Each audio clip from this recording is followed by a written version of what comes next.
Okay, thank you for joining me today to our webinar on yoga, spiritual science, and a very happy International Yoga Day to you. This is a really interesting topic, yoga meditation, because everybody has a different perspective of what they think yoga is, depending on where and how they have come across yoga. So yoga, first of all, before I go into the presentation, this is some of the things that Ramayan Decoded offer. We have these free 30-minute live webinars. You can subscribe to our YouTube channel. So if you were to ever miss any of our webinars, you can go back and watch them on YouTube. We do also have um, Instagram posts, which are free, obviously, and KRIYA Yoga lessons, which are available through the Tree Hub on a membership basis or via donation basis through Remind Decoded. We also have this WhatsApp group where we do satsang, although I'm not really taking anybody into that at the moment. And then there is an upcoming book for purchase on Ramayana Decoded. Okay, so what does yoga mean to you? Yoga can mean different things to different people.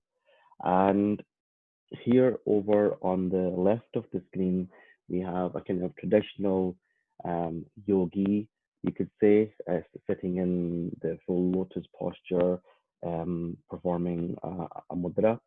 And then over on the right hand side, this is more of a perception of what yoga seems to be in kind of Western culture or over in the West, although I think both are kind of more intertwined nowadays or coming more towards that.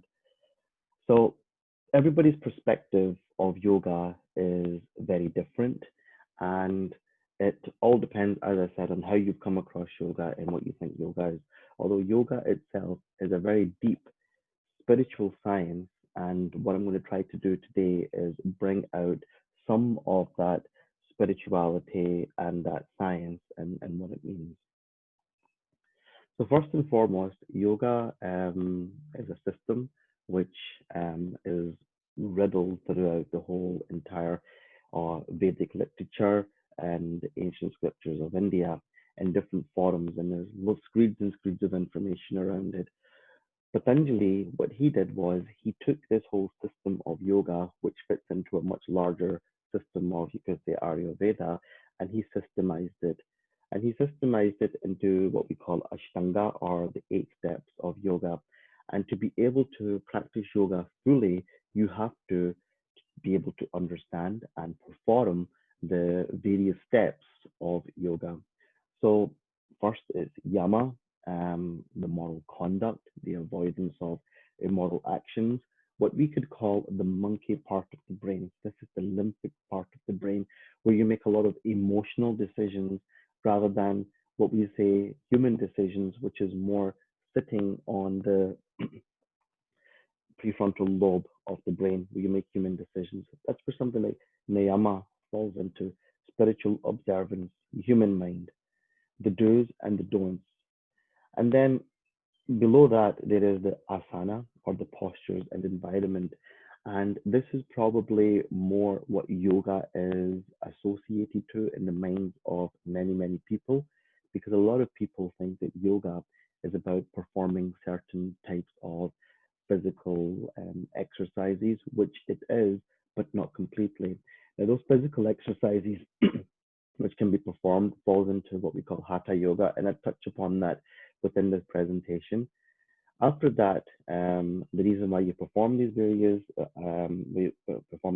hatha yoga postures in your asana, there is pranayama, which is the awareness and the control of the pran, of the life energy, and this is very much related to breath control.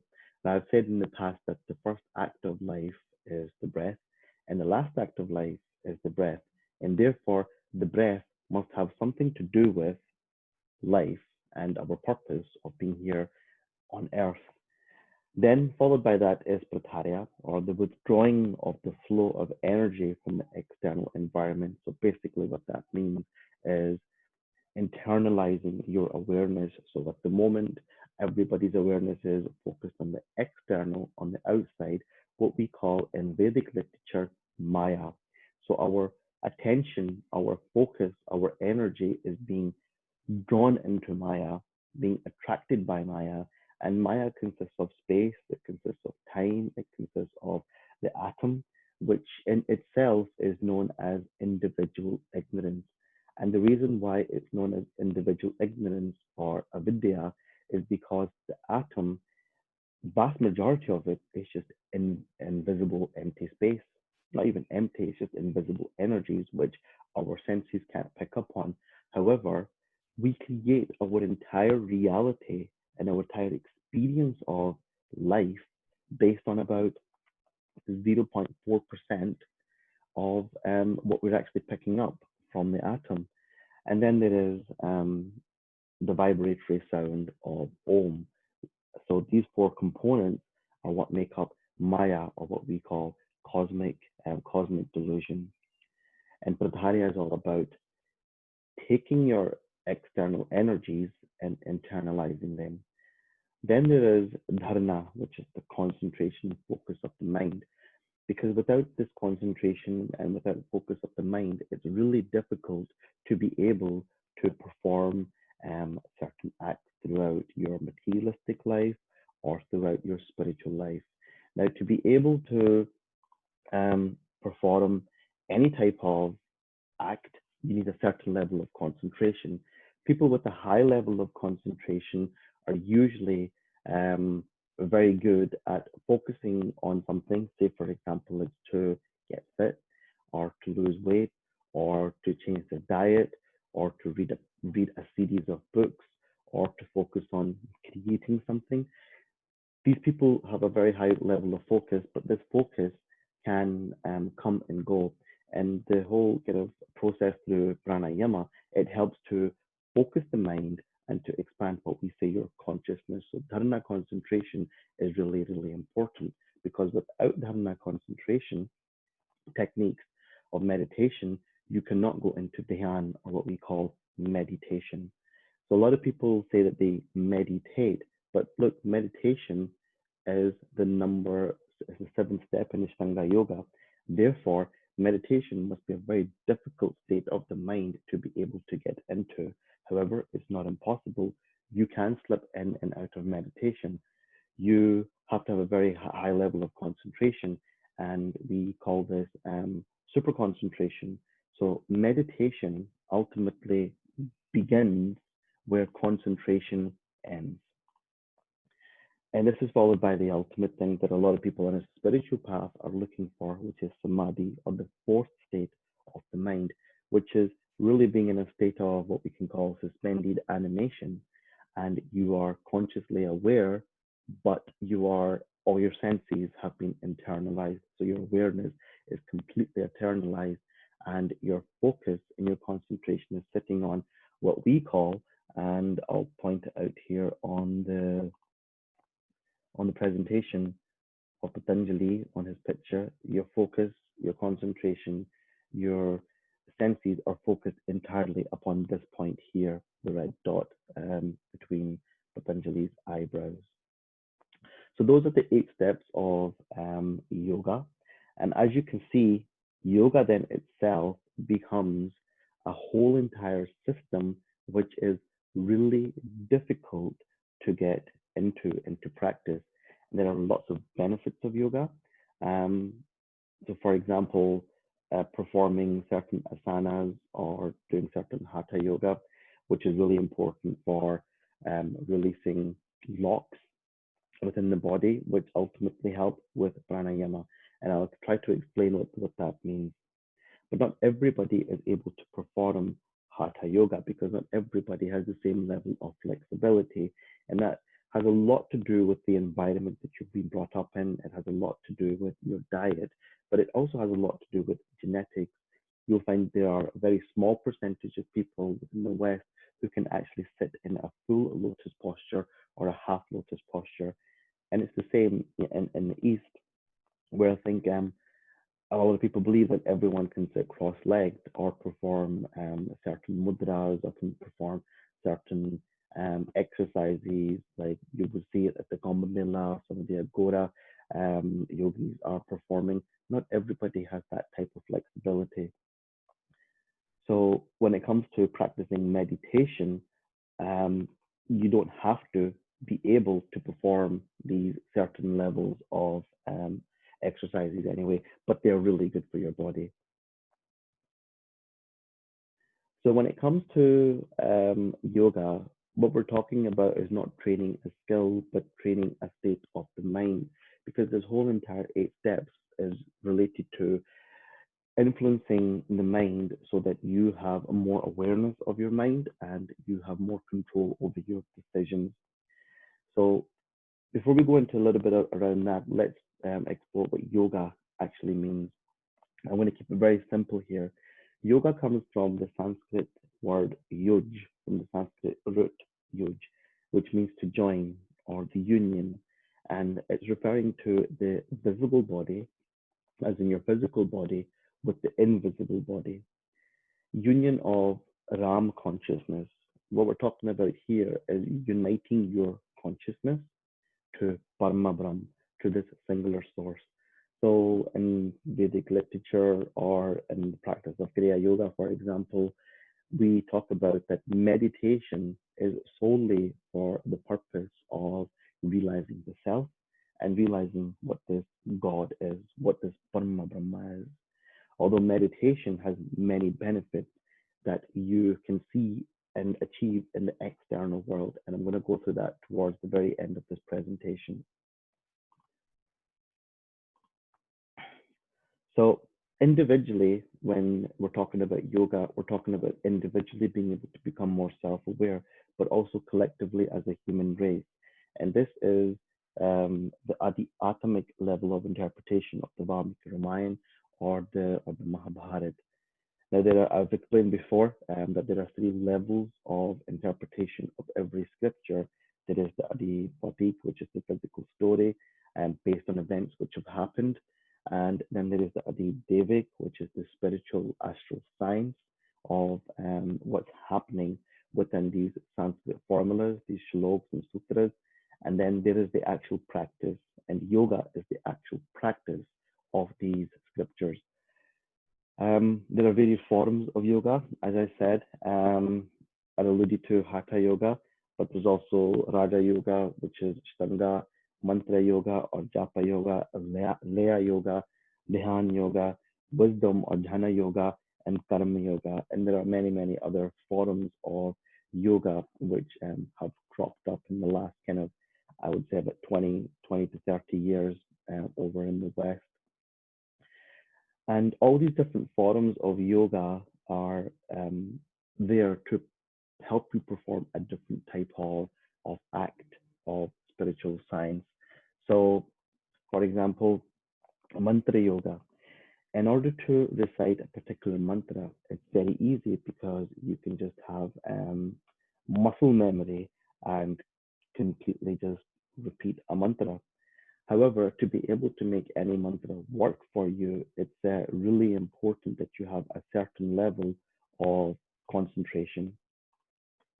And that level of concentration has to be what I said, a super concentration, which is then internalized as you're reciting this mantra. Then there is things like wisdom yoga, which is the learning through a teacher or having a high level of intuition and awareness to be able to understand scriptures in their pure, intelligent, discriminative form. And it's really difficult to be able to understand scriptures in the pure intellectual form, because what normally happens is that people will normally base their interpretation of a sutra or a shalok based on their level of awareness or consciousness. Now, if you take like a small tennis ball and you can quantify that as consciousness, that is your level of consciousness. And whenever you were to wake up in the morning or read a book or perform something or perform some sort of act, ultimately your level of awareness will only allow you to be able to understand that. Now, when you are able to expand your awareness, expand your consciousness to a greater level, then you have an expanded understanding. You have an expanded awareness of the topic or the subject area, and it has to be done with the human part of the brain, the prefrontal lobe part of the brain, and not the emotional part of the brain, the limbic system. Then there is Kriya Yoga, which has cropped up more into the kind of mainstream in the last, I would say, probably 5 to 10 years. And Kriya Yoga is kind of touted as the lightening path to self-realization and to God realization. So what I mean by that is Nirvikalpa Samadhi, as in being God realization or Mahasamadhi, and then self-realization, which is Samadhi. And there's different forms of Samadhi. Kriya Yoga, and I'll go into it a little bit more.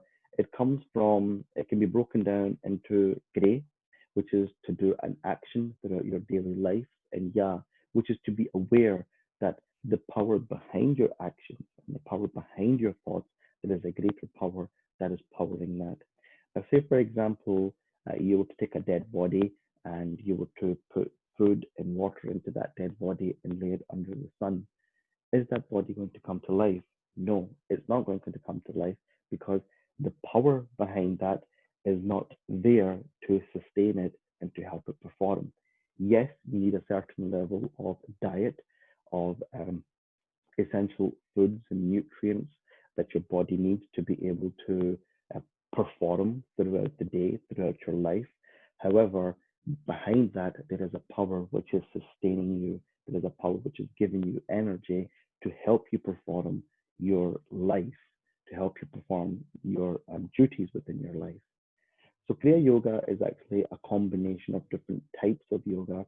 And one of the ones that I'm going to kind of focus on a little bit more is Mahamudra, which is associated to Hatha Yoga, which is also associated to what we teach in the Kriya Yoga lessons called the practice of energization exercises, or how to use different forms of Hatha Yoga to energize the body with, you could say, cosmic energy. Although I don't have a lot of time to explain it today, but it's used to increase your willpower, it's used to increase your focus, and it's also used to energize the body. And the science behind it can be quite deep, but I don't have a huge amount of time in this presentation to go through that. So Kriya Yoga, for the mind, the body, and the spirit, is about altering the state of the mind. Kriya Yoga, ultimately, from a scientific point of view, it provides stimulation of principal glands or essential glands for physical health. And this presentation is about the spiritual science of yoga.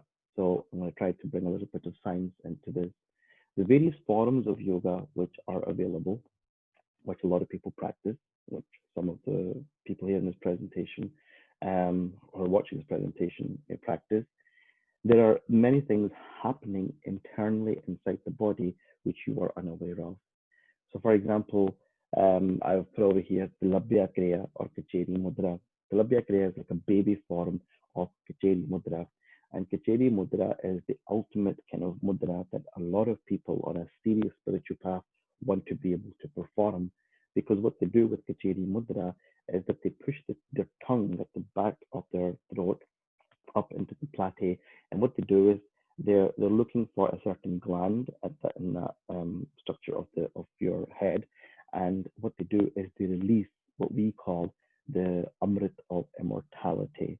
What this really is cerebrospinal fluid, which they are releasing, which ultimately gives them the experience of going into samadhi very, very quickly. That is the Amrit of immortality. However, not everybody is able to perform Kacheri Mudra because you have to have a very long tongue, and that can be genetic, just not being able to have a long tongue or having a long tongue. The Labhya Kriya is a form of, a baby form of Kacheri Mudra.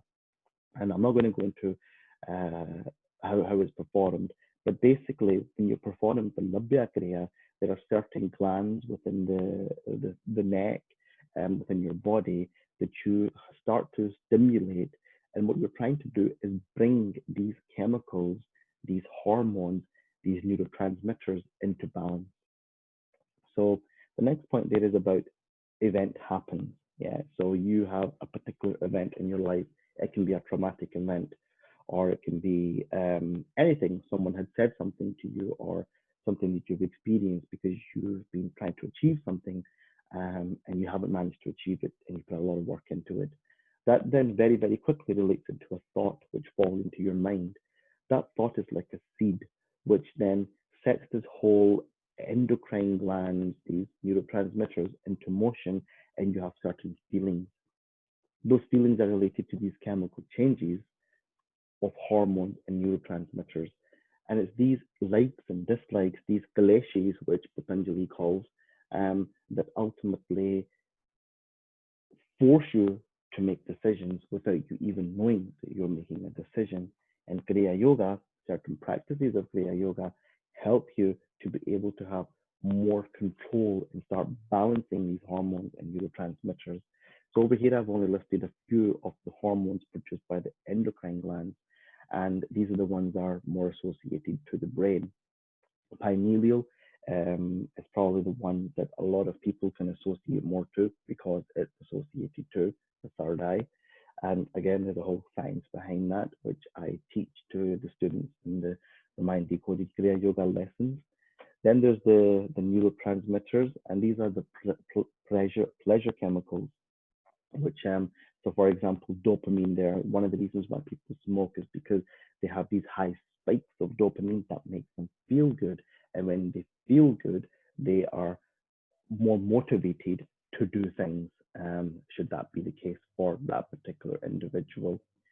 Then there, the point there about the brain, the heart, and the stomach. Again, Kriya Yoga is a system which helps you to balance the brain, the heart, and the stomach, because these three parts of the body have actually got a mind of their own. They have nerve endings, they have neurotransmitters.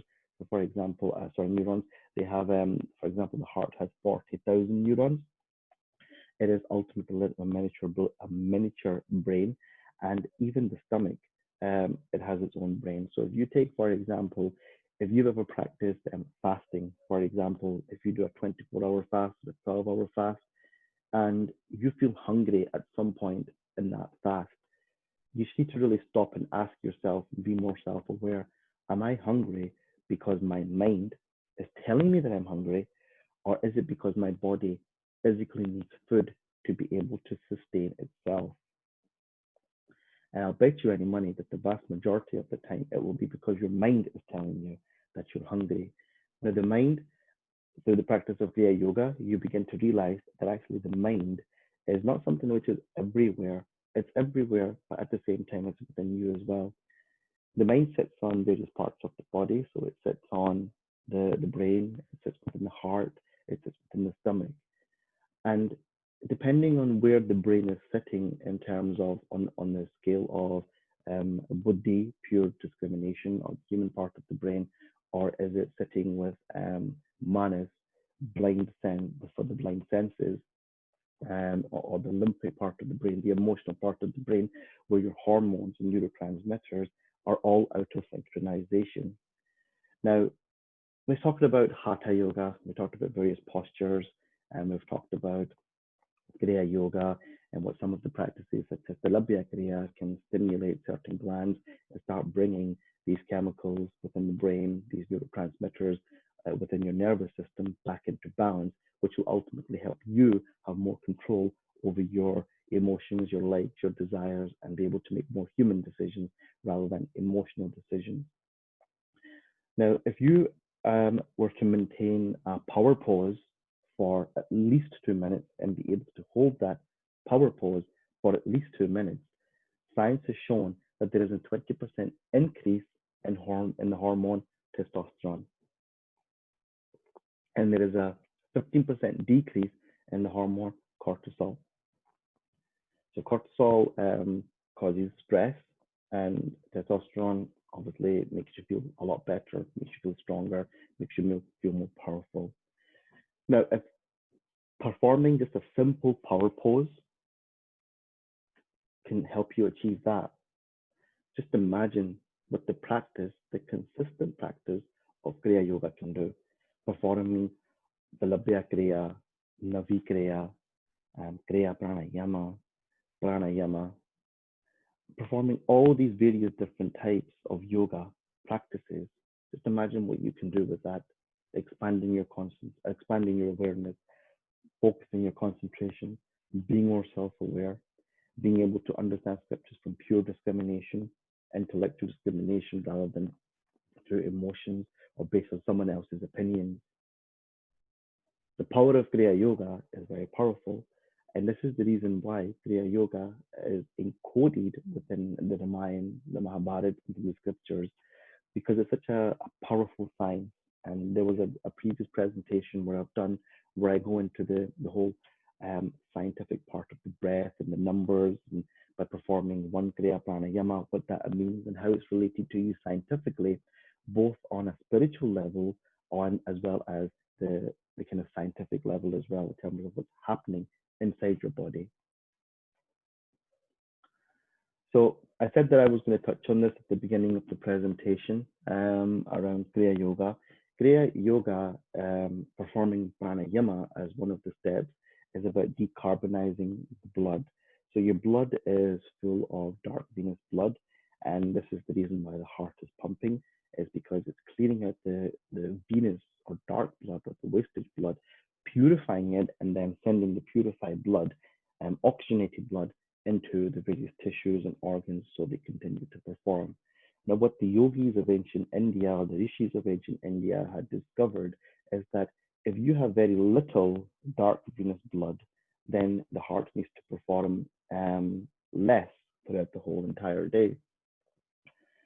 So this is also one of the reasons why a lot of yogis or those on a very serious spiritual path, or even not even a serious spiritual path, but on some sort of spiritual path in terms of making themselves more self-aware, being spiritual, then being able to take that state of mind and applying it to their daily life and to achieve material success as well. They also have a very particular diet.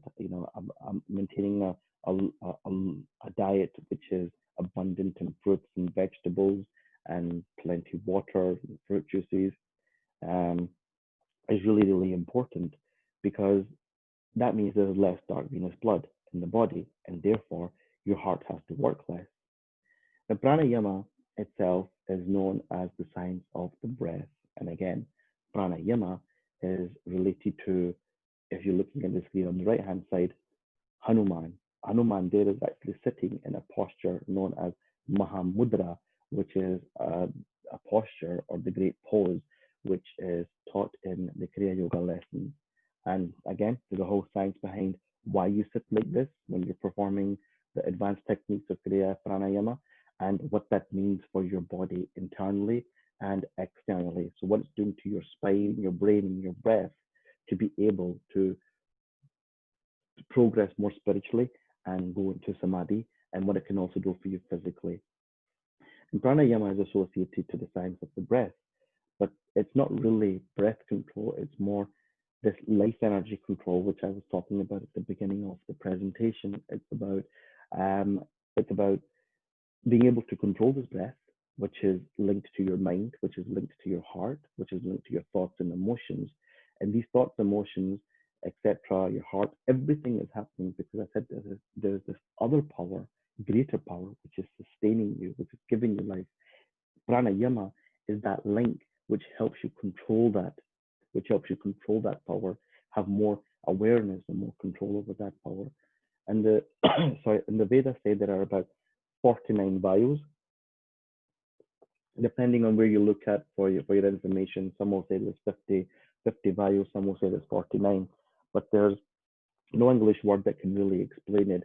There are 50 vayus and there's one universal vayu, which we call pran. But then when you break these vayus down, or these specific life force energies which are operating within and without the body, so the air going through the nose is a particular vayu, the breath coming out of your mouth and into your mouth is a particular vayu, the air coming in and out of your ears is a particular vayu. When you're eating, the air that is being used to chew the food and push it down into your stomach is a particular value. So there's different types of life force energies which are operating inside and outside of the body, and there are around 49 with one universal value known as pran. And there are then five, the most important ones, which the literatures talk a lot about, which is apan, pran, samana, vayana, udhana. And these, again, will relate to various parts of the body, just as the mind relates to various parts of the body, and they have specific roles to play. But the two most important values when we're talking about Kriya Yoga, the practice of Kriya Yoga, is the pran and the apan. The pran is inhalation, so it's the air that you take in, the oxygen that you take into your body, and apan is the breath that goes out. It's the warmer air that you that leaves your body. It's exhalation. And the practice of Kriya Yoga, pranayama, bringing pratyahara into this, dharma concentration, is all about being able to neutralize the incoming and the outgoing breath. That's what it's about. So pranayama ultimately then leads to converting your body awareness or your awareness attachment to the body consciousness into universal consciousness. Because like I said, there's like, if you take a small tennis ball and that's your awareness or your consciousness, that's going to be your level of understanding about everything. But if you're able to expand that consciousness, expand that awareness out there into the universe, then you have an expanded understanding and an expanded awareness of everything, including yourself.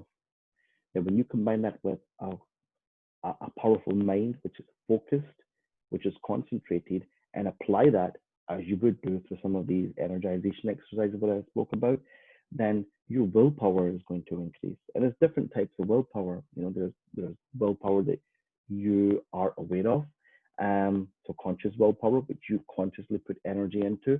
And then there is mechanical willpower, which just happens, which, is movement of the body within the nervous system, movement of organs, and certain thoughts that you have. It's all happening as a result of mechanical willpower, which you ultimately are not aware of. But when you start bringing your mind into more subtle levels of brainwave patterns, you can start having more awareness and more control even of those, which is this whole process of pranayama.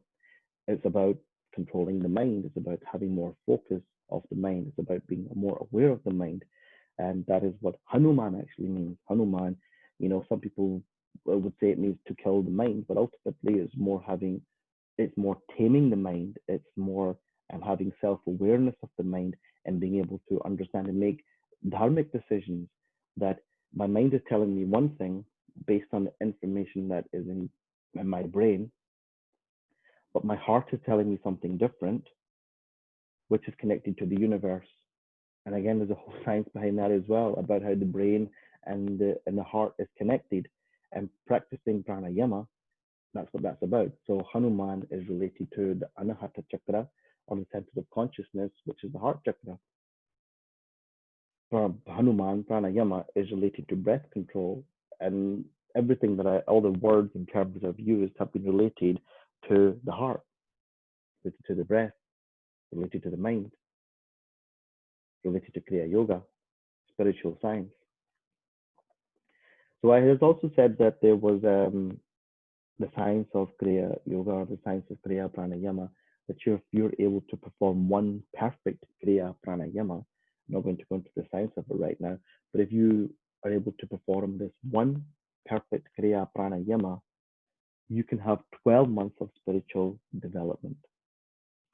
Now, by spiritual development, what I mean is being sat in an ashram for 12 months and completely focusing the mind on your spiritual causes.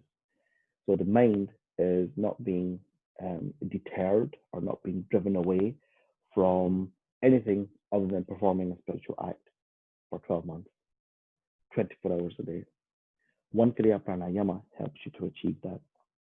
This is why Kriya Yoga is known as the lightening path of self-realization, which is encoded into the Ramayana, which is encoded into the Mahabharata.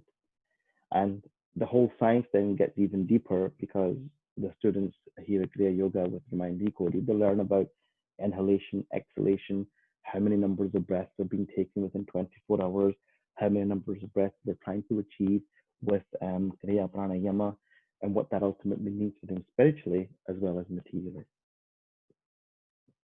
Now, this is a technique which which is a kind of a baby technique or a basic technique which is used in practicing Kriya Yoga or before you start performing all the mudras and pranayamas of Kriya Yoga. And it's very simple but very, very effective. And if you were to close your eyes and just focus on the point between the eyebrows, so you would sit in your asana. And I said that asana does not necessarily have to be full lotus posture or half lotus posture. What's really important is that your spine is not touching anything and you're sitting, your spine is straight and your shoulders are back, your chin is parallel to the ground, and you're comfortable and you can sit in that position for at least an hour. So if that means sitting on the edge of your bed, that's fine. If that means sitting on an armless chair, that's also fine. So long as you're able to hold the spine straight and be able to focus and concentrate internally without being physically feeling that you have to move about every few minutes. Now, if you were then to take one short and one long inhalation and at the same time tense your entire body, hold that tension for 3 seconds and then release that tension with one short and one long inhalation and repeat that around 12 times. After you've done that, take one deep breath in and release that and observe the breath and just keep the mind focused on the breath because the mind is a monkey mind. As soon as you start going into deeper brainwave patterns, what happens is that you go into your subconsciousness and all the information that your whole entire life that has been instilled into you through your senses is sitting there and you start thinking about things. So keep the mind focused on the breath, concentrated on the breath. This is how you concentrate the mind. This is how you concentrate, you make your focus like laser sharp. And just breathe as normal, observing the incoming and the outgoing breath. And it is as simple as that. Works really well when you perform it first thing in the morning as soon as you wake up.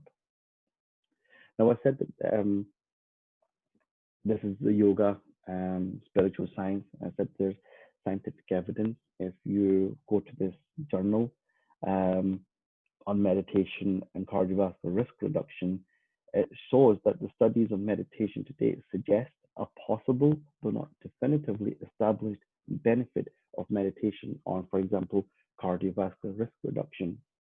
And that's not to say that you won't have cardiovascular disease. You could be genetic to it. Everybody is at a risk of having a cardiovascular event, which is a heart attack.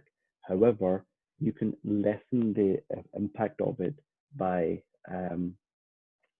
performing certain meditation techniques, and it is a very scientific. There is a lot of science behind it, and it is very scientific. So that's going to be the end of my presentation. I do hope that you have enjoyed it, and if you want to join up to any of our courses, feel free to email me. These are all the things that we offer. So if you want to go take up lessons, you can through Thinktree, which is an international educational hub. You'll have access to all other forms of courses. For example, Reiki might be one of the ones that you might be interested in. Then there's you could also take it up through Ramayana Decoded. There's a book coming out which I am writing, which should hopefully be available to you digitally by the end of this year. Thank you very much for your time, and I hope that you're safe. And I will see you again on the next webinar, which is on the 27th of June, and it's on mental health and spirituality. Thank you very much for your time.